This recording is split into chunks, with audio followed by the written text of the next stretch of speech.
It's so easy to get involved into corrupted state of life, in the world that we live. Everything is really corrupted and you don't really see it because you're a pervert, like believe it or not, or you find it insultish or not, I don't care really.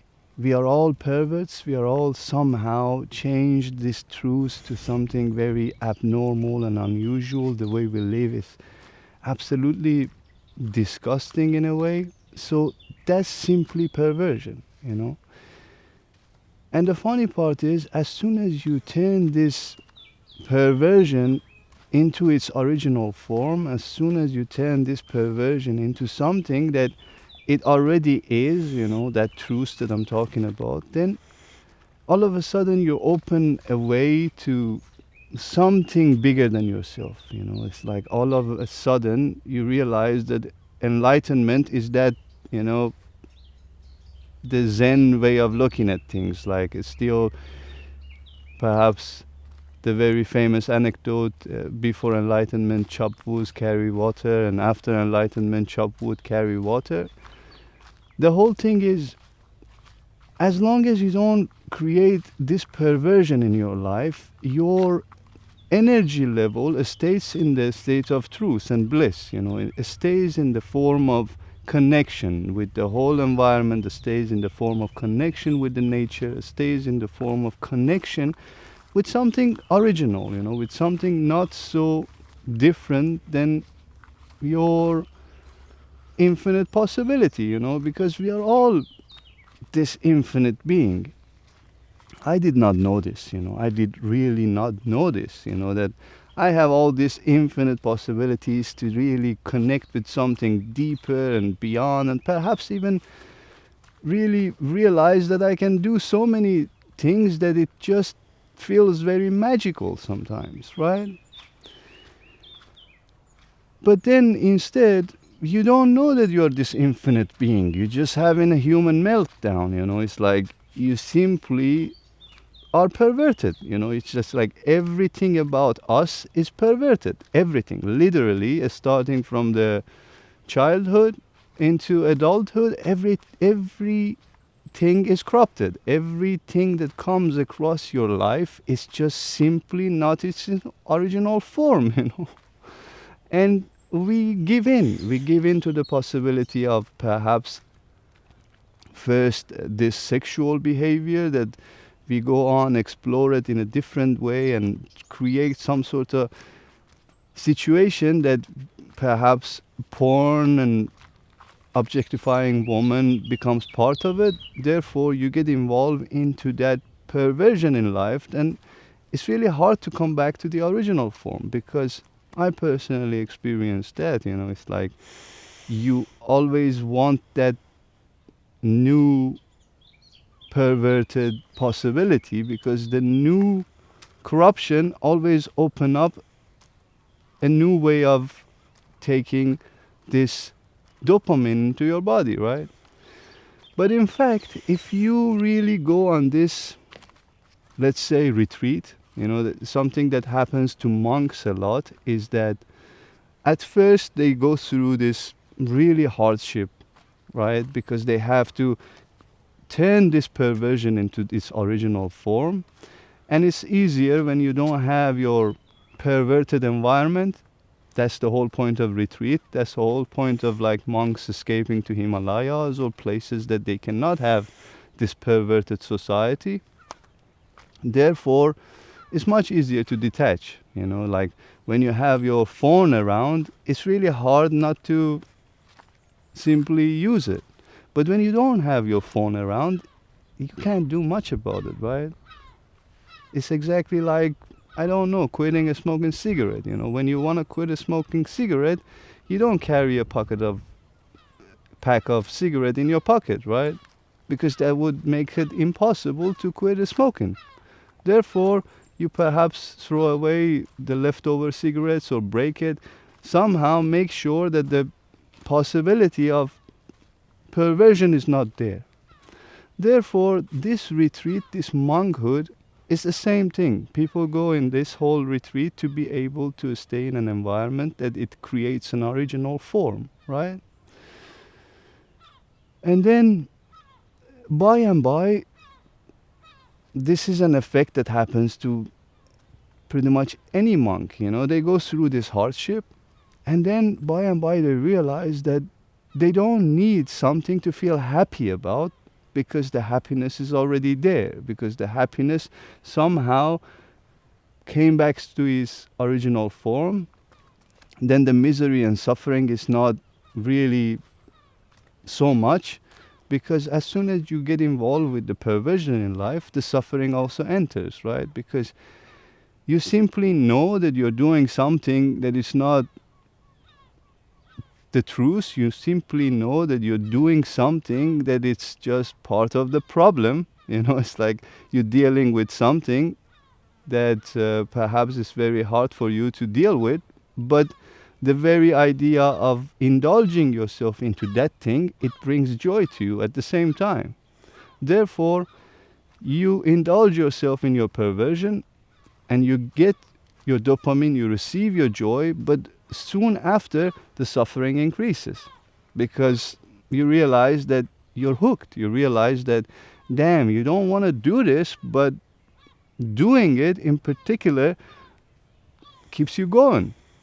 Therefore, that perversion perhaps becomes your way of living. That perversion becomes your way of dealing with things. And your face is totally different. You might show a version of a saint from yourself, and on the other side, you indulge yourself into something that is not sainty at all. And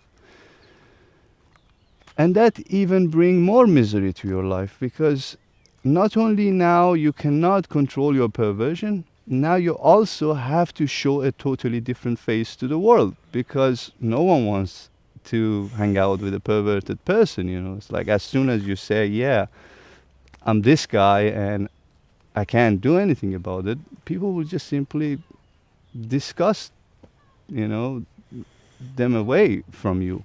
They're the same people. They are also disgusting, they're gross, they do the same perverted things. But as soon as you somehow make it clear to them that, look, I'm doing the same shit as you, they feel like, oh man, we don't talk about these things. It's like, this is a no-go. We all are somehow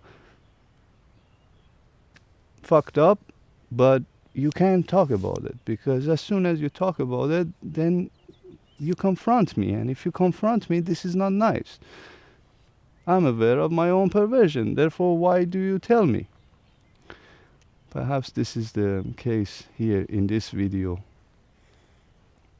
And I just want to tell you that fix your perverted energy, because honestly, there is something beyond this perversion that if you bring it back to the original form, you simply can see the truth. It's like, it's a literal thing. It's like you simply can observe the truth when you are not perverted.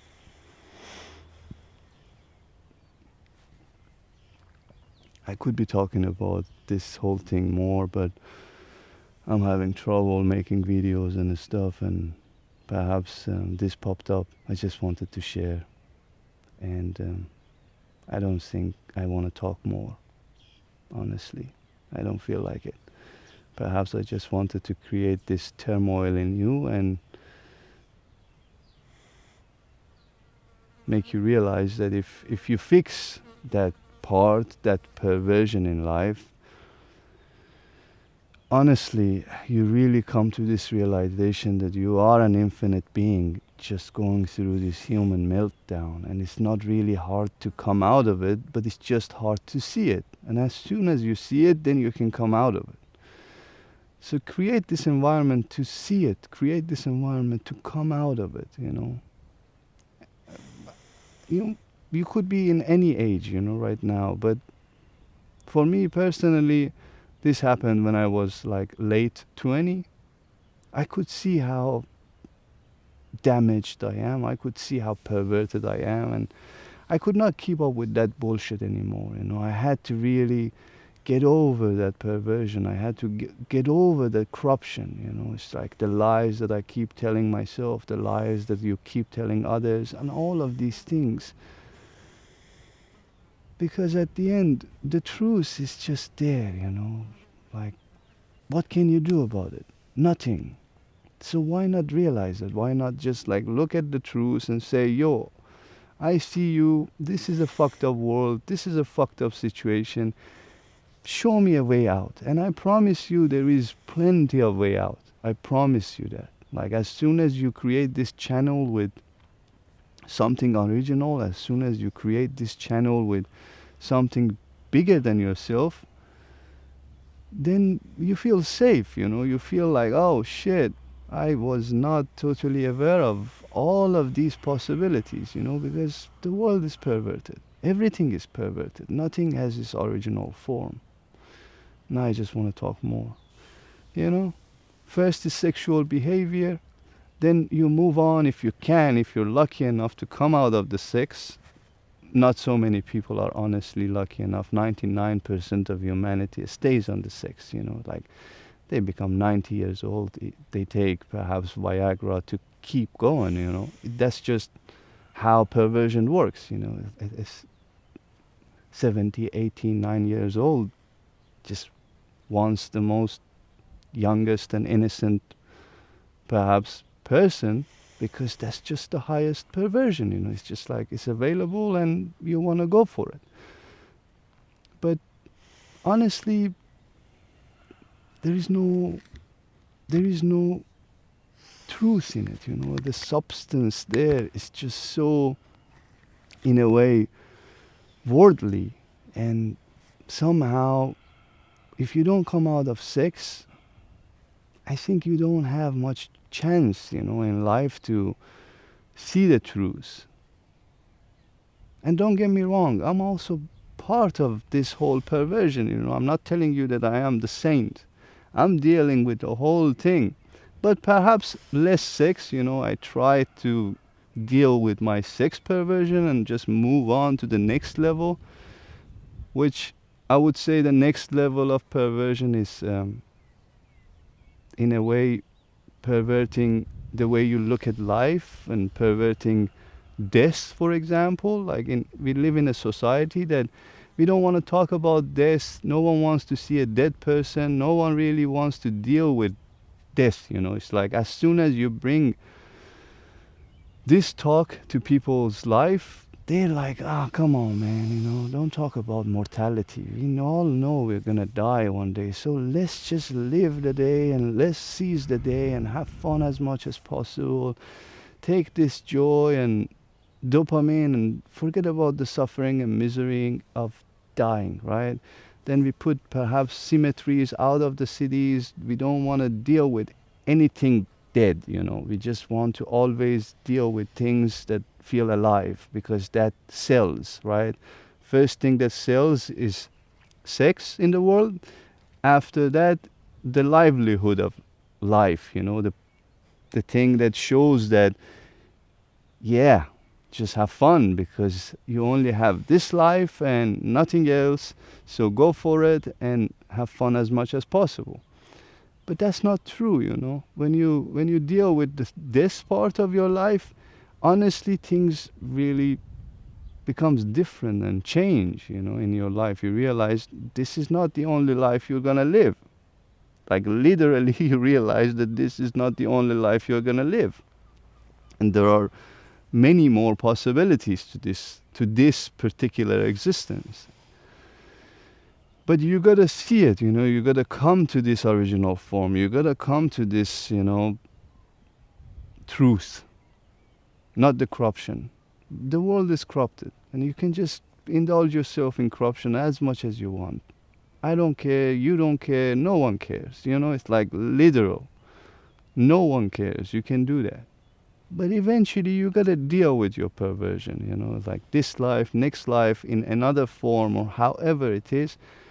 You gotta connect. You gotta realize your infinite being, you know. It's just like, I'm not even here being poetic or exaggerating. It's like truly you can live a miraculous life. Truly, you can connect with something that it humbles you. You know, it just tells you that shut the fuck up, you don't know anything, and just simply stay humble. You know, stay simply carrying whatever you gotta carry in life to simply be prayerful and be grateful, be honest, be genuine, be helpful, be loving, be generous, be willing to participate in something bigger than yourself, something like a community.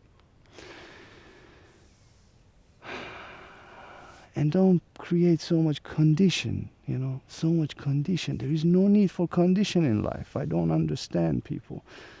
They constantly create condition. They constantly create expectation. They constantly create desire. They constantly dream.